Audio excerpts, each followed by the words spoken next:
நாம் பாடும் பாட்டை தினம் கேட்கும் சிலைகளும் தலை ஆட்டுமல்லோ சந்தோஷ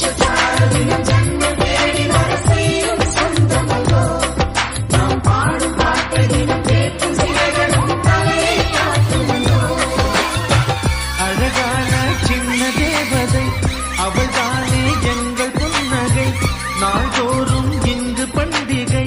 நம் வானில் வான வேடிக்கை இதுபோல சொந்தம் தந்ததா இறைவா நன்றி சொல்கிறோம் உனக்கேதும் சோகம் தோன்றினால் இங்கே வா இன்பம் தருகிறோம் சரவை